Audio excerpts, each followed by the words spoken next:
গত এপিসোডে আমরা দেখেছিলাম কিভাবে এরেন ইয়েগার নিজের চোখের সামনে তার মাকে হারায়।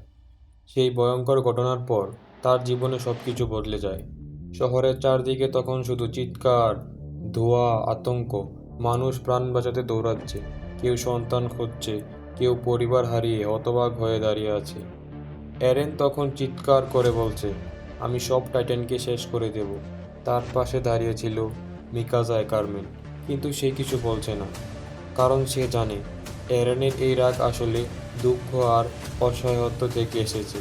কিছুক্ষণ পর সৈন্যরা বেঁচে থাকা মানুষদের জাহাজে তুলে ভেতরের দেয়ালের দিকে নিয়ে যেতে শুরু করে।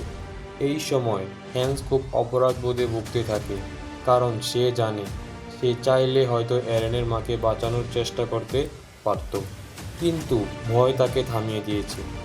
সে চুপচাপ এরেনের দিকে তাকিয়ে থাকে, কিন্তু এরেন তার দিকে তাকাতেও চায় না।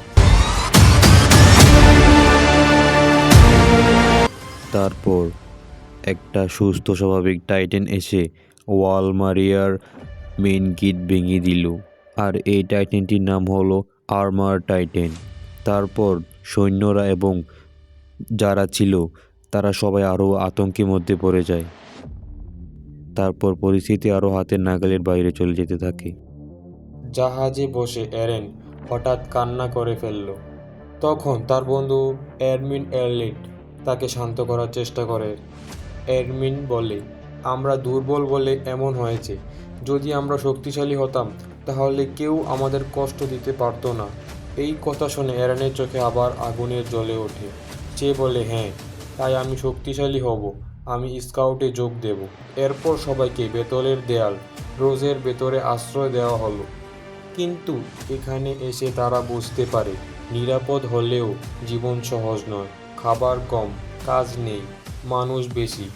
অনেক লোক না খেয়ে দিন কাটাচ্ছে, কেউ কেউ ভিক্ষা করছে, কেউ চুরি করছে। এরেন এসব দেখে আরও বেশি রাগে খুঁজতে থাকে, কারণ সে ভাবে, আমরা কি শুধু বাঁচার জন্য বাঁচব নাকি লড়ব? একদিন খাবার বিতরণ করা হচ্ছিল, সেখানে মানুষ খাবারের জন্য একে অপরের সাথে ধাক্কাধাক্কি করছে। এরেন এটা দেখে সহ্য করতে পারে না। সে বলে, আমরা টাইটেনদের সাথে না লড়ে নিজেদের সাথে লড়ছি। আর্মিন তাকে শান্ত করে বলে, এটাই বাস্তবতা, আগে বাঁচতে হবে, তারপর লড়াই করতে হবে। রাতে এরেন আকাশের দিকে তাকিয়ে মনে মনে শপথ করে, আমি প্রতিটা টাইটেনকে শেষ করব, আমি স্বাধীনতা ফিরিয়ে আনব। মিকাসা তার পাশে বসে থাকে। সে জানে এরেনকে আটকানো যাবে না, তাই সে শুধু একটা সিদ্ধান্ত নেয়, যেখানে এরেন যাবে সে তার সাথেই থাকবে। শেষে আমরা দেখি সামনে তিনজন দাঁড়িয়ে আছে, এরেন, মিকাসা আর এরমিন।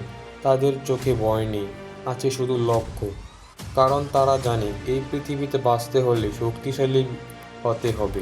এই ছিল আজকের এপিসোড, যেখানে এরেন তার জীবনের সবচেয়ে বড় শপথ নিল। সামনে কি অপেক্ষা করছে তাদের জন্য সেটা জানতে হলে দেখতে হবে পরের এপিসোড। সাবস্ক্রাইব করে রাখো, লাইক করে রাখো। আসসালামু আলাইকুম।